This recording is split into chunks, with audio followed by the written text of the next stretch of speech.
শীতকাল মানে ভ্রমণ পিপাসুদের মনে উল্লাস জেগে ওঠে ঘুরতে যাওয়ার জন্য।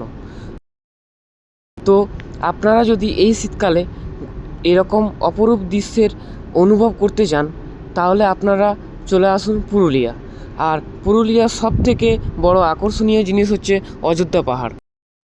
আপনারা ভাবছেন পুরুলিয়া গিয়ে কোথায় থেকে এরকম মনোরম দৃশ্য উপভোগ করতে পারি, তো সেই জন্য আমি আপনাদের জন্য নিয়ে এসেছি একটা ভালো হোটেল, যেখানে আপনি থাকা খাওয়া সব কিছুর ভালো ব্যবস্থা পাবেন।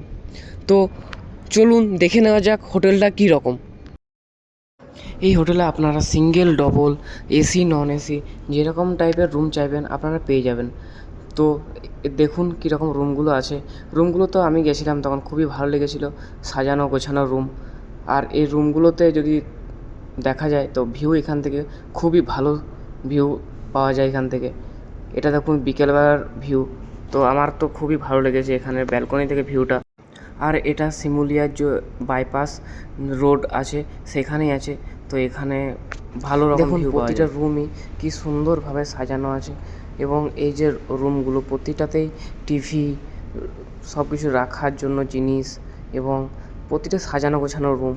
যদি দেখতে চান ওভারঅল খুবই ভালো লেগেছে রুমটা, কারণ এখানে কম বাজেটের মধ্যে রুম খুব ভালো। আর রুমের সাথে যে অ্যাটাচ বাথরুম আছে সেটাও আপনারা দেখতে পারেন, খুবই ভালো, পুরোটা মার্বেল বসানো এবং পুরো পরিষ্কার পরিচ্ছন্ন।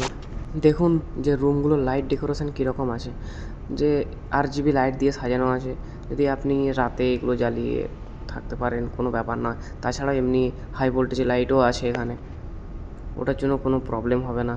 তো ওভারঅল খুবই ভালো, আমার জন্য তো খুবই ভালো লেগেছে এখানে।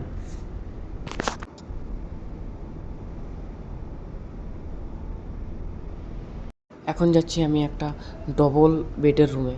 দেখুন যে ডবল বেডের রুমটা কীরকম, কারণ ডবল বেডের রুমটাও ভালো, আপনারা আরামসে ফ্যামিলি নিয়ে থাকতে পারেন।